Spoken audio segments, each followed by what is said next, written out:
Tem muita gente aí falando de vibe coding, que não sei o que, cloud code é melhor.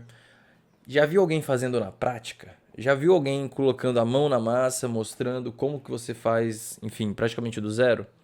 Claro que você vai ter que instalar aí a Cloud Code, tá? Eu não vou instalar aqui como tutorial, não. Eu vou te mostrar como que a gente vai usar para desenvolver alguma coisa que funciona. Então, para isso, eu tenho um aplicativo que eu demorei uns 3 meses para eu desenvolver no Bubble. Eu comprei o curso do Renato Assi, que, enfim, é um cara fera aqui do YouTube, e eu coloquei em prática, né? Mas demorou tempo, porque mesmo que seja no code, eu ainda tenho que fazer na mão, puxa e arrasta, pensar, não funciona, faz aquilo, enfim. Foi uma missão, né? E eu vou tentar fazer agora, né, sei lá, em algumas horas, através do Vibe Coding. Vamos ver se eu consigo. Sem enrolação, vamos lá para a tela. Tem um aplicativozinho que foi feito no Lovable, né? Já tem um tempo, enfim, que ele foi feito lá. Então, basicamente, o que a gente tem que fazer é abrir com o VS Code e você vai ter que instalar aqui a Cloud Code, né? Ele abriu já aqui a pasta. Normalmente a gente abre o terminal aqui. E aí o que eu vou fazer é o seguinte.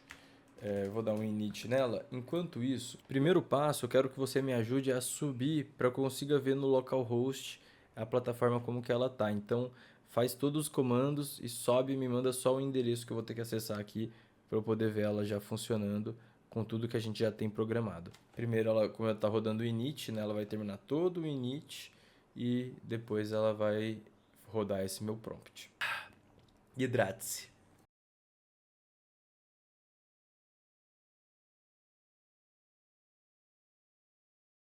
Fazem algumas semanas aí que eu gravei a última parte do vídeo. Você pode até ver que eu troquei de roupa, cortei o cabelo, né? Enfim. E a nossa plataforma tá aqui. Coloquei aqui na tela para vocês verem. Achei que ia ser uma coisa mais rápida quando eu comecei a gravar, né? Mas eu fui me distraindo, fui aprendendo. E tudo isso conversando aqui com a Cloud Code, de uma forma realmente bem natural. Fui trocando ideia com ela, foi fazendo os arquivos aqui necessários para mim. E a gente foi chegando nisso daqui. A gente já, como tá conectado dentro do banco de dados, conseguiu já fazer a parte de criação de site. Então ela gera. E se eu fizer aqui, né, o cadastro, criar um negócio, preencher todo esse cadastro aqui, ela vai criar já um site para essa empresa. Então, isso aqui, por exemplo, é um teste, né? O vidro teste que a gente fez aqui. E aí também a parte de escolher todos os outros testes, né? A empresa pode ter mais de uma unidade. Também eu posso cadastrar uma nova unidade aqui se eu quiser. Aí eu venho aqui para a parte também de cadastrar a unidade. E também a parte do editor, que ela também colocou tudo aqui da edição de site para poder editar um site e subir informações, fotos, né? Coisas diferentes aqui para dentro desse site também. Isso está funcionando super bem. Demora, tá? Não é uma coisa que é rápida, não é mágica, ela vai errar, enfim, eu tenho algumas dicas para passar aqui para vocês para tentar trazer uma utilização melhor aqui da Cloud Code. Mas agora na versão 2.0 eu estou sentindo ela realmente com bastante inteligência e bem robusta para conseguir entregar soluções mais complexas como essa. Tem múltiplas páginas, né? Que tem muitas coisas acontecendo ao mesmo tempo e que vai ter um servidor ali, um back-end conectado também. Então, como vocês podem ver aqui, né, eu deixei abertinho o meu front, tá aqui rodando, mas eu também tenho um back-end rodando aqui. E isso tudo aqui atualmente estou colocando de forma local na minha máquina, né? O que eu queria trazer para vocês que foram coisas que eu aprendi com a Cloud Coding quando eu estava montando essa minha plataforma, esse meu SWAS ali em código mesmo, né?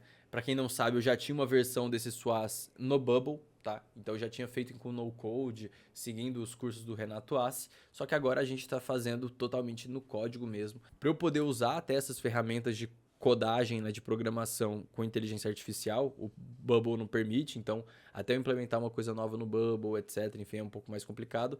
E eu tenho mais versatilidade também, né? Com código puro, a gente consegue, enfim, fazer muito mais coisa, né? Infinitamente maior o número de coisas que a gente conseguiria fazer aqui. Mas chega em enrolação, vamos lá, né? Eu vou dar um Ctrl C aqui para fechar o Cloud. A primeira coisa que eu tô fazendo aqui na hora de iniciar a Cloud, né, a Cloud, e que tem poupado bastante tempo meu, é a gente fazer o início dela, né? Rodar ela aqui dentro do WSL na pasta que a gente vai rodar aquela aplicação, só que a gente coloca dangerously skip permissions, né? Então esse códigozinho que a gente coloca vai abrir para ela essa possibilidade de rodar sem perguntar nada se a gente quer liberar, quer aceitar ali as alterações que ela está propondo ou não. A gente pode ver que ela está na versão aqui no 4.5 Sonnet, é uma ótima versão, né? E toda vez que eu estou começando, eu venho e já faço um /init para que ela já comece a analisar o código, ela vai rever tudo que a gente fez, né?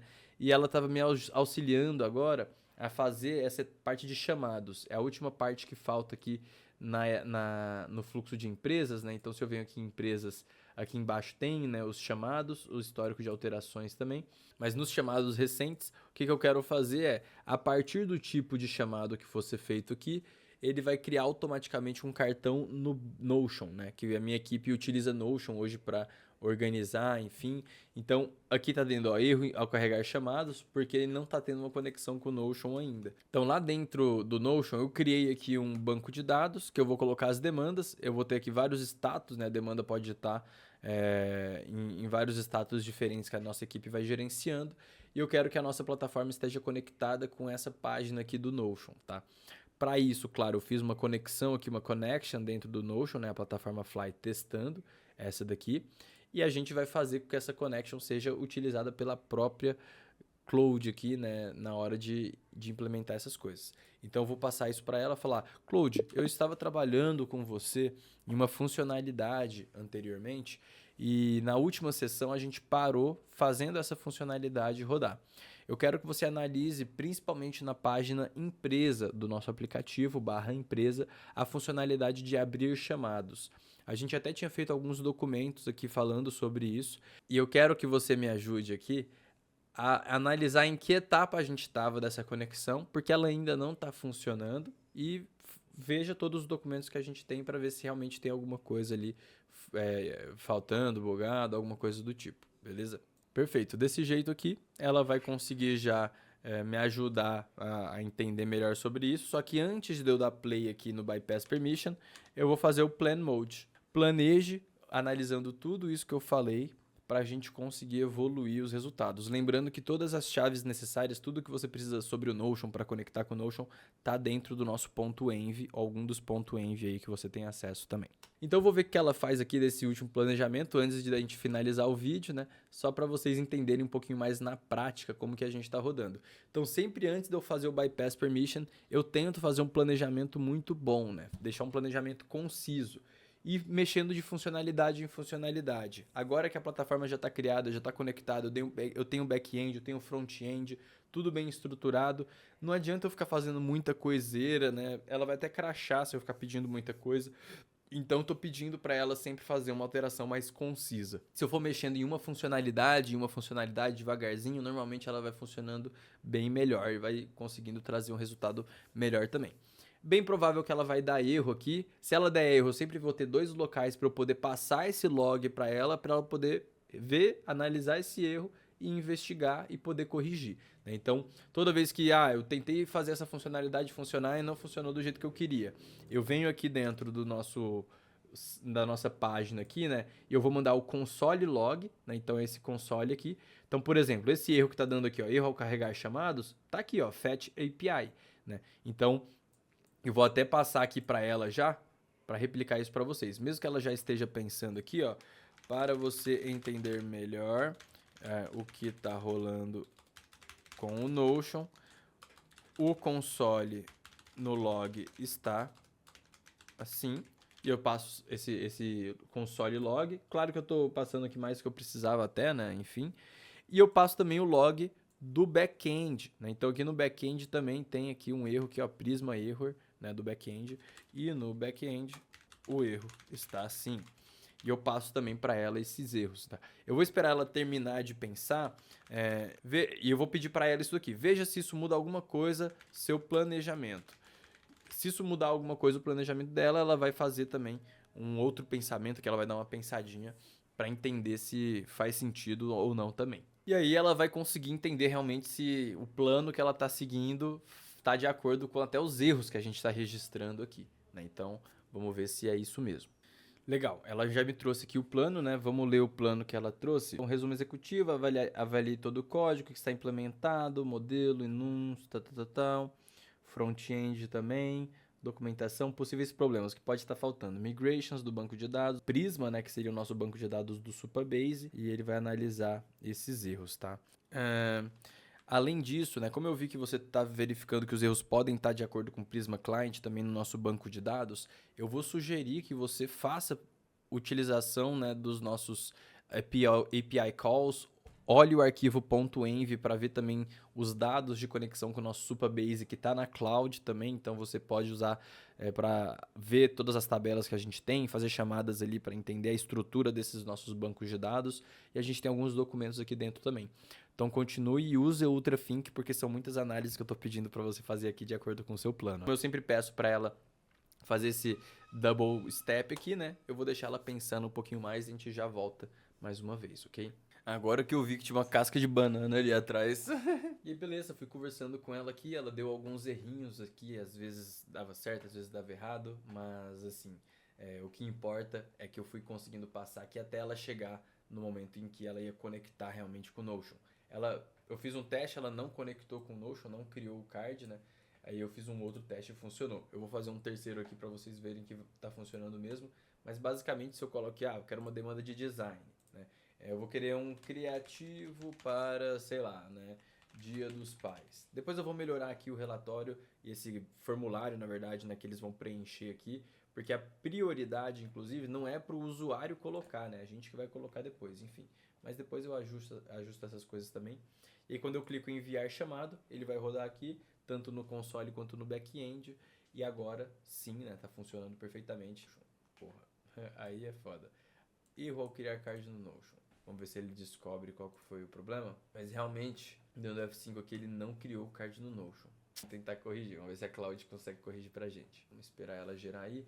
Enquanto isso, né, que nem eu tava falando pra vocês, a gente ainda quer fazer algumas correções aqui, ajustar algumas coisinhas também no front-end disso, dessa aplicação. Né? Aqui tem os meus chamados, né, os ativos, depois tem os resolvidos, fechados. A gente vai poder visualizar também esses chamados com mais detalhes. Só que como ele não está criando no Notion, agora também como eu desativei o back-end, né, ele não vai aparecer. Mas o formulário também que vai preencher, eu quero que varie de acordo com o tipo. Então, coisas que eu vou conversando e refinando com ela agora. Não vou mostrar tudo para vocês, né? Mas quero ver se pelo menos ela acerta essa parte do Notion aqui. Vamos ver se funciona. Beleza, falando que está funcional. Ele fez mais um teste aqui do design. Vamos reativar o nosso back-end. É bom a gente sempre dar um Ctrl F5 aqui para resetar o cachê, né? Até logar de novo. Quero uma arte para Dia dos Pais. Enviar chamado. Ele vai rodar aqui, o back-end vai rodar aqui. Boa. Notion retornou, card do Notion criado com sucesso. Se eu venho aqui agora vai aparecer criativo para redes sociais e tá aqui descrição, quero uma arte para o Dia dos Pais. Como eu falei, a gente vai refinar isso aqui agora, não tá do jeito que a gente quer exatamente, né? Nem o formulário, nem aqui o card ainda, precisamos melhorar até o próprio formulário para trazer mais informação. Essa é a nossa ideia. Beleza? Se vocês estiverem gostando desse tipo de conteúdo, deixa aqui um comentário, porque eu tô usando bastante, praticamente todos os dias. Não tá sendo uma coisa que eu tô fazendo o tempo todo, né? Até porque não é a minha função principal, tenho que dividir o meu tempo entre outras funções aqui na empresa e isso. Só que tá sendo uma baita de uma experiência, tá sendo super bacana. E eu tô aprendendo também, até porque eu vou perguntando para ela durante o percurso, me explica isso, me explica aquilo. Então eu que não tenho um background tech tão grande, né? Não sou programador, não sou dev, né? Tá sendo uma experiência massa aí de aprender mais uma coisinha, né? E um pouquinho mais fundo ali em questão de SaaS, de conexão de back-end, front-end, deploy, etc. São coisas aí que para mim é super interessante. Então, se você também está nesse mesmo caminho, comenta aqui embaixo se você tem alguma dica, se você é um programador e já é experiente no caso também, viu eu fazendo alguma merda aqui, deixa um comentário também para eu saber se eu estou no